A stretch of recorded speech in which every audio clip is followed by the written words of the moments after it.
Hello, everybody. Wow, I just don't even know what to say. This has been an incredible morning.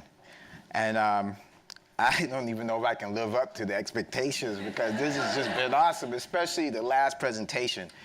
And they've been so powerful. But anyway, I'm going to give it a shot.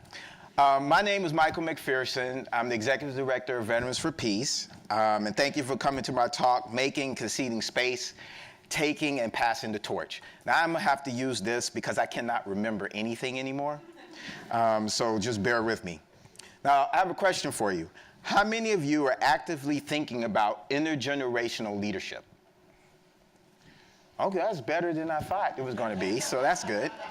How many of you are in organizations that use that term or some kind of term like that when they talk about leadership development?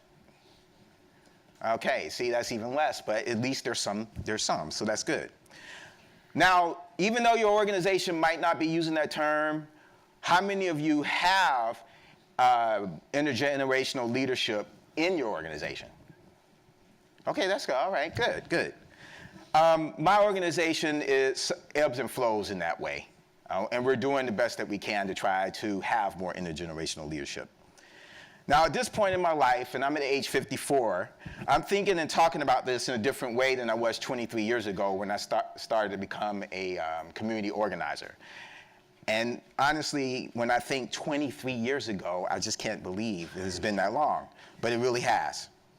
So before I go into that, I'm going to tell you a little bit about myself. So I went into the United States military between my junior and senior year of high school when I was 17 years old. I went to college, became a captain in the U.S. Army, and actually 28 years ago today, I was in the desert of Saudi Arabia waiting to invade Iraq. And just as an aside, or to push Iraq out of Kuwait, as they say, I just want people to know, and speaking to your presentation, that that's been 28 years of war that the United States has been conducting. And they try to tell us that these are different wars, but they aren't. They're the same war. Okay, but and as communications professionals understand this, they market it to us in different ways. Gulf War I, the Iraq War, the war in Syria, but it's all the same thing. So remember that as you talk about these conflicts. Then I went into corporate America. I didn't stay in there because, you know, it's not about peace and justice. It's about profit, so I wasn't feeling good about that, so I got into corporate America. I worked for various not-for-profits, and I've been in the streets over many different issues, but I predominantly work in the peace movement because I see that as the intersection of all of our struggles. Peace at home, peace in the streets, and peace abroad. If you don't have peace in both places, then you don't have peace. So I had not really thought deeply about my age and activism until Ferguson happened. And at that point, I began to realize, oh no, I'm becoming the old guard. And I had to think about that because when I started 23 years ago, and I had ideas and I was challenging the old guard at that time, people blocked many of those ideas and they didn't want to do some of the things I wanted to do. They let me in a little bit and gave me a little bit of a leadership position, but then they blocked what I wanted to do. So when I started to look at myself, I'm thinking, am I doing the same thing? So what happened to make me think about that? Well, first of all, many of you might not know that in Ferguson, Missouri, which Veterans for Peace National Office is about, at the time, 10 miles away. Now it's 11 miles away because we moved from Ferguson in St. Louis, Missouri. 18-year-old Michael Brown, Jr. was killed on August 9th, 2014 by police officer Darren Wilson. And Michael Brown's body was left in the street for like 2.5 hours. As a result of that happening, there was a huge explosion of anger and frustration that came from his peers and people that were like 12 to 13 years older. So you're talking about 16-year-olds to 30, 31-year-olds.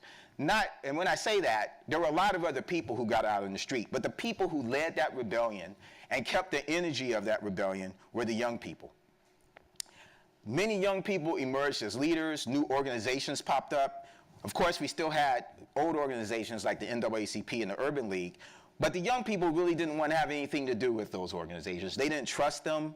They felt like that if you had done your job, we wouldn't have to do this, you abandoned us, and that's that's a good critique that needs to be examined. And I can say myself, like I said, when I tried to become a leader 23 years earlier, I guess at that point it was 18 years earlier, 19 years earlier, one of the things that I wanted to really challenge in St. Louis was police violence, but like I said, I got blocked. They weren't ready to rock the boat as much as I was. Now, people who were in their late 30s and early 40s were feeling like old people compared to these new activists. So me at 49, I was like grandpa to them. So just a quick example of how much they distrust organizations like the NAACP. The executive director, the national executive director of the NAACP came to an event, and he basically got booed off stage. And that never happens, so that just shows you that they were like, we don't want to hear it. So I was asked to help organize a coalition called the Don't Shoot Coalition. I was co-chair of it. And it was about 50 to 60 groups of local activists, local organizations that came together to try to work with the young activists, the new activists, to support what they were doing in the street. So that was a very difficult space to navigate, with these tensions that were taking place. The Don't Shoot Coalition was the deepest coalition I've ever seen, and maybe the deepest coalition that's ever existed in the United States, to be honest with you. And I say that because the coalition had synagogues, it had churches, it had Muslims, it had Palestinians and Jews who stood on both sides of the Palestinian-Israeli issue, which you never get that. People like that coming together. It had the LGBT community, it had labor in it, it had, like I said, the Urban League and the NAACP, these young people who didn't trust them. It also had the New Black Panther Party and the Nation of Islam. So it was a very, very broad coalition. So we were dealing with the trauma of the violence of police misconduct as well as these internal conflicts. So it was very, very tough. Now, I was taught in the military that you fight like you train. Now, I bring that up to say that if we had more intergenerational leadership, and we had had more discussions across the generations before this happened, then we would have been able to deal with this situation a lot better. More energy could have been directed at the opposition and the issues rather than this internal conflict. I believe intergenerational leadership is the most effective leadership model because it ensures healthy and a smoother, not that there won't be any tension, but a smoother transition from old leadership to new. It recognizes that each generation sits at a different vantage point and has precious insight and knowledge to share, and I say precious, that we need to value. It provides a synergy of accumulated knowledge, wisdom, new ideas, and new energy. And it provides a better decision-making process. Now, the Black Panther came up earlier, and here it is again.